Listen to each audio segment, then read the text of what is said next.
안녕하세요. 뉴용수 보험사입니다. 이번 시간에는 개인회생 절차에서 보호받는 별채권자와 별채권자에 준해서 보호받는 세입자의 차이점에 대해서 살펴보도록 하겠습니다. 개인회생 채무자가 부동산을 가지고 있었는데요. 이 부동산에는 A라는 근저당권자가 근저당을 설정해 놓은 상태였고요. 그리고 이 건물에는 B라는 임차인이 살고 있었습니다. 이 임차인은 전입신고도 했고 그리고 확정일자도 받았습니다. 즉 전입신고를 함으로써 대항력도 가지고 있었고 확정일자를 받음으로써 우선 변제권도 가지고 있는 임차인입니다. 이 근저당권자는 개인회생 절차에서 대표적인 별채권자입니다. 별채권자는 간단하게 개인회생 채무자가 개인회생이랑 상관없이 별도로 갚아야 되는 채무라고 생각하면 된다고 얘기했습니다. 그래서 개인회생 채무자가 개인회생 신청을 하고요. 그리고 개시결정을 받고 그리고 인가결정을 받으면 이 A 근저당권자는 이 개인회생이랑 상관없이 개인회생 인가결정 후에 바로 이 부동산에 대해서 뭘 할 수 있습니까? 경매 신청을 할 수가 있습니다. 이 부동산을 경매해서 그 환가 대금에서 이 근저당권자는 돈을 다 가져갈 수 있겠죠. 그러면 그렇게 해서 보호받을 수 있고요. 이 임차인은요.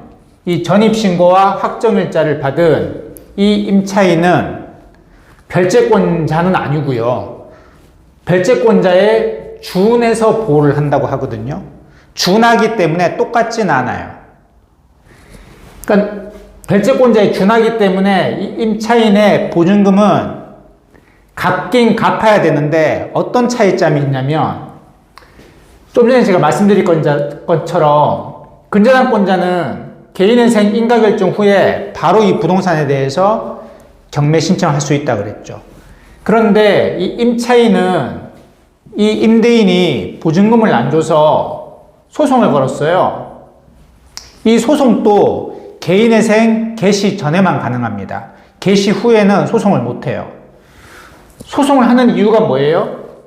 집행권을 얻으려고. 집행권이라는 것은 집행을 할 수 있는 권한을 얻는 겁니다. 대표적인 게 승소 판결문이 확정되는 겁니다.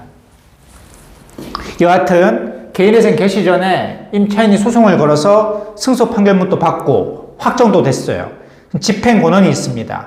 집행 권한이 있으면 집행을 할 수 있어요. 대표적인 게 뭡니까? 강제 경매예요. 이 부동산에 대해서 강제 경매를 시킬 수가 있는데 원래는 그런데 이 개인회생 채무자가 임대인이 무사히 개인회생 인가결정을 받잖아요. 그러면 임차인은 아무리 집행권한이 있어도 이 부동산에 대해서 강제 경매를 못합니다. 이게 차이점이에요. 근저당권자는 인가결정 후에 바로 경매 신청할 수 있습니다. 하지만 임차인은 아무리 집행권한이 있어도 무사히 인가결정 받고 나면 이 임대인의 부동산에 강제경매 신청을 못해요. 그럼 언제 할 수 있느냐? 임대인이 변제금을 잘 납부를 못하면 도중에 폐지가 돼버리거든요. 그러면 그때 바로 강제경매 신청할 수 있어요. 혹은요, 임대인이 변제금을 끝까지 납부를 다 했어요. 36개월 동안. 그럼 면책이 될 거 아니에요. 이 면책 후에 강제경매 할 수 있어요. 그럼 다른 방법은 없느냐? 이 부동산이 지금 A 근저당권자가 있잖아요. A 근저당권자가 경매를 시켜버리잖아요. 그러면 거기에 따라서 배당받을 수 있습니다. 소액보증금에 해당한다고 한다면 최우선 변제금도 근저당권자보다 우선적으로 받을 수 있겠죠. 그렇게 배당에 참여할 수는 있습니다. 그런데 자신이 능동적으로 경매 신청할 수는 없다는 거. 이 점이 가장 큰 차이입니다.